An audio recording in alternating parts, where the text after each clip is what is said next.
আপনারা আজকে উপস্থিত হয়েছেন কি জন্য? এই ৮ নং ওয়ার্ডের কর্মী সভার জন্য উপস্থিত হয়েছেন, ঠিক না ভাই?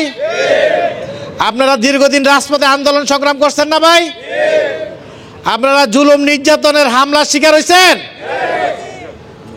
যারা হয়েছেন তাদের ইনশাল্লাহ মূল্যায়ন করব আমরা।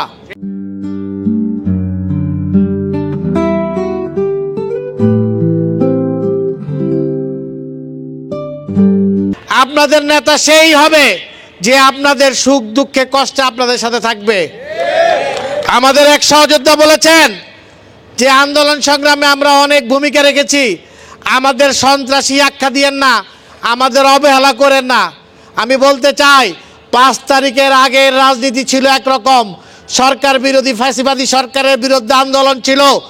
এই রাষ্ট্র ক্ষমতায় যেই সন্ত্রাসী হাসিনা যে হাজার হাজার নেতাকর্মীদের হচ্ছে, তখন আমাদের রাজনৈতিক পলিসি ছিল ভিন্ন রকম।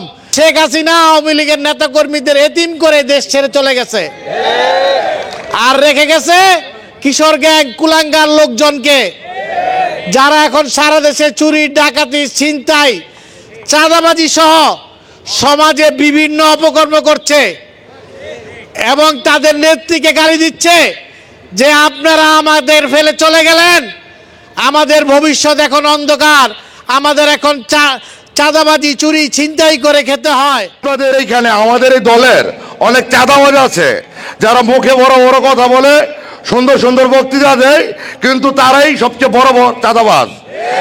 1971 সালে যেমন মুক্তিযুদ্ধের সময় অনেকেই প্রকৃত রণাঙ্গনের মুক্তিযোদ্ধা ছিলেন, আবার অনেক বাটপার চিটার আছেন যারা মুক্তিযোদ্ধার সার্টিফিকেট গ্রহণ করেছেন, তখনই তাদের প্ল্যান ছিল একটা সময় গিয়ে এই মুক্তিযুদ্ধ ট্যাগ লাগিয়ে অনেক কিছু করা যাবে।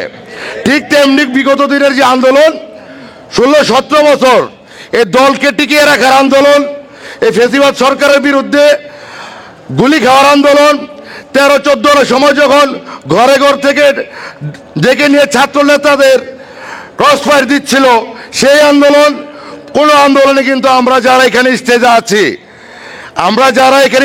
আছি তার 90% ছাত্র রাজনীতি থেকে আসা নেতৃত্ব। বিএনপিতে নাকি গণতন্ত্র নাই, আমি এর তীব্র নিন্দা ও প্রতিবাদ জানাচ্ছি।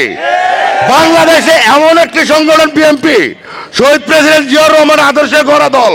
এই বিএনপি বহুদলীয় গণতন্ত্রের প্রবক্তা ছিলেন আমাদের শহীদ প্রেসিডেন্ট জিয়াউর রহমান।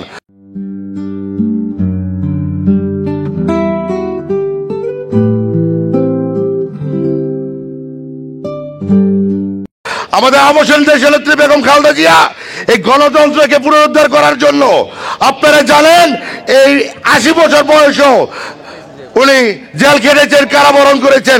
আমরা সেই আন্দোলনে সবাই কাঁধে কাঁধ রেখে আন্দোলন করেছি।